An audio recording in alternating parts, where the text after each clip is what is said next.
비대위원장 인선과 관련해서 차기 비대위원장의 오선 중진 현역 의원을 내세우는 것으로 가닥을 잡았는 것으로 지금 전해지고 있습니다. 당의 입장을 한번 들어보도록 하겠습니다. 경험 많은 원내 인사가 투톱 체제로 지금 당을 이끌어 갔으면 좋겠다라는 의견들에 공감대를 이뤘습니다. 당의 안정이나 이런 데 대해서는 투톱이 조금 더 낫지 않느냐는 의견들이 많았습니다.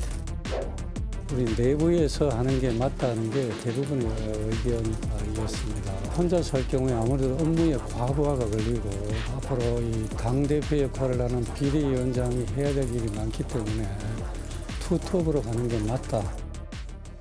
그러니까 권성동 원내대표와 함께 중진 투톱 체제로 꾸려지는 셈인데 그런데 권영세, 나경원 의원, 김기현 의원 등이 지금 후보로 거론이 되고는 있어요. 근데 앞서서 언급됐던 김재섭, 윤희숙 전 의원 최종 고사하면서 중진 의원 추대로 지금 방향이 잡힐 거다 이런 관측이 나오는 상황이지 않습니까?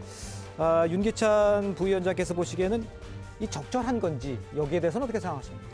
일단 불가피하다고 생각을 해요. 지금은 불가피한 이제 상황. 국민께 호소할 때는 혁신이란 단어가 좋죠. 네네. 혁신하고 변화해야 된다. 물론 좋습니다만 때가 있는 거라고 생각해요. 네. 지금은 사실 국민의힘이 어쨌든 여러 가지 이유 때문에 존립 자체가 버거운 정치적 환경이거든요. 예. 그렇다면 이 존립 자체가 버거운 정치적 환경에서 살아남는 것이 우선이고 그러기 위해서는 먼저 당원들께 인정받는 정당이 된 이후에 네네. 그다음에 국민께 인정받는 변화 혁신을 추진해도 되는 것인데 예. 만약에 비대위원장이 이제 마음이 급하신 분이 들어와서 우리 혹시나 조기 대선을 치르게 되면 급한 거 아니냐 맞는 말씀이죠. 근데 급한다 한들 당원들의 마음을 못 얻는 상태에서 국민들 마음을 얻을 수 없습니다. 그렇기 때문에 일단 안정에 방점을 둔 후보를 물색할 수밖에 없는 것이고 변화 혁신의 필요성은 모든 의원들이 분명히 다 공감을 할 겁니다. 그런데 이것은 선후의 문제인 것이다. 그래서 저는 개인적으로 일단 살아남는 것부터 시작해야 되기 때문에 당원들부터 추스리는 이런 작업이 필요해서 예. 불가피한 선택이 아닐까 개인적으로.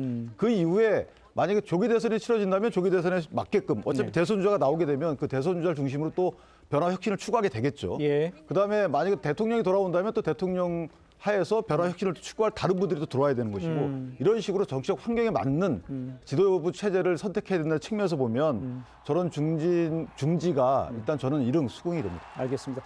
일단 얘기를 정리하자면 안정이 더 살아야 먼저 하는 거 아니냐 하면서 안정에 방점을 두어서 얘기를 하시는 것 같은데 설 변호사께서 보시기에는 도로 친윤당 되는 거 이런 비판을 받기에 충분한 상황이다 이렇게 보시는 건가요? 얼마 전에 배현진 의원이 표현한 대로 네. 중진의 힘이 돼가네요.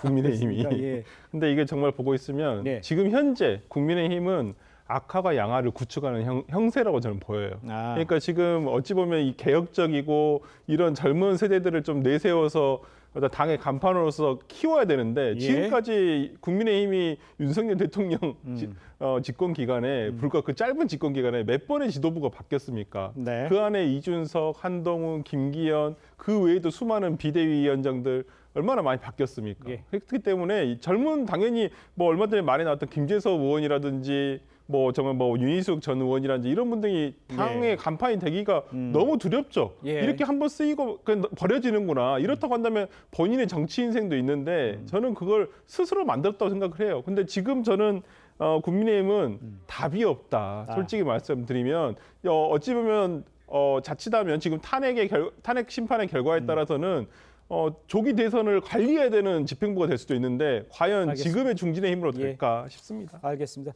지금 답이 없다라는 얘기를 하니까 오히려 또 윤기찬 변호사의 말이 더 방점을 살아야 된다의 방점을 왜 그러냐면 이게 저희가 처음 겪는 게 아니잖아요. 근데 2016년, 17년도에 그때도 똑같은 환경이었습니다. 그때도 이미 탈당이 이루어지고 유승민 비대위원장 안이 통과가 안 됐기 때문에 또 탈당하셨단 말이에요. 그 뒤에 예. 임명진 비대위원장께서 들어오셔서 급하게 일을 추진했어요. 친박 의원들 다 제명하겠다, 나가라 이런 식으로. 이거는 사실은 누가 잘못했는지를 떠나서 상대는 사실은 민주당하고의 어떤 싸움을 해야 되는 것인데 당내에서 추스리는데 너무 오랜 시간과 에너지를 하다 보니까 그 당시 저희 대선 후보가 8%부터 시작을 했습니다. 그래서 이런 여러 가지 경험들을 알고 계시기 때문에 아마 그런 경험들을 토대로 해서라도 이런 중지를 모은 것이 아닌가라는 생각을 합니다. 근데 이런 상황이지만 그 당내 친윤계 의원들이 이제 거론이 되니까 한편에서는 이런 이야기도 나오고 있습니다. 어떤 이야기가 나오는지 한번 직접 들어보시겠습니다. 당원들은 정권을 뺏기는 데에 대한 두려움, 이재명 대표가 대통령 돼서는 안 된다는 걱정, 이게 굉장히 큽니다. 그 그럼 당원으로서는 그럴 그분들한테, 수 그 있죠. 당원들한테 이대로 가면 지는데, 이대로 가면 우리 갖다 바치는데 무슨 소리 하십니까? 예? 이건 잘못된 걸로 하고 윤석열 대통령 탄핵에 대해서는 우리가 선을 확실하게 그어야 됩니다. 라고 이야기하면 아니 상식적으로 이해하지 않겠어요? 우리 당이 바로 가려면 대통령과 분리해야 된다는 그런 의견들이 있거든요. 따라서 비상대책위원회가 해야 될 최우선 과제는 계엄 옹호당의 이지를 탈피하고 지금의 대통령과의 분리 작업을 할 수 있는 그런 비대위가 구성이 되어야 됩니다. 그러니까 이제 그 유승민 전 의원, 조경태 의원 얘기는 이제 용산과 당을 좀 분리할 수 있는 인물이 되어야 한다. 뭐 이렇게 말을 하고 있는 것 같아요. 권 원내대표도 이 당내 외 인사를 가리지 않고 검토 중이다 이렇게 밝혔잖아요. 허 대변인께서는 그럼 도대체 어떤 인물이 가능하다. 저 주장대로 한다면 어떻게 가능할 수 있을까요? 그러니까 뭐 답이 없다고 말씀하시는데 저는 그렇게 전혀 생각하지 않고 네. 오랜 정치사에서 과거에 이제 뭐 노무현 대통령 때도 노무현 대통령 그 퇴임하신 뒤에 우리는 패족이다 친노들이 예. 뭐 이렇게 얘기했었고 박근혜 대통령 탄핵 이후에도 다 받지 않습니까? 그러나 다시 예. 5년 만에 또 국민들의 선택을 받았습니다. 대한민국 건설해온 보수 정치의 가치가 있기 때문에 네. 지지하시는 국민들이 있고 반드시 이제 재건이 됩니다. 네.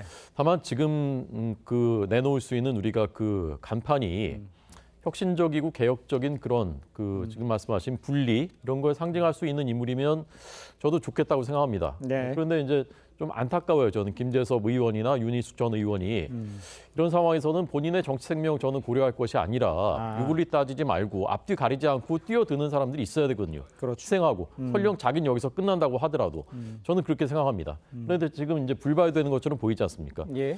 저는 윤 부위원장님 말씀대로 지금 워낙 당이 그 안에서도 상처가 많기 때문에 좀 이럴 때는 당내 누구한테든지 그래도 신뢰받는 사람, 좀 덕망이 있는 사람, 저분이 얘기하면 그래도 좀 들을만 하지.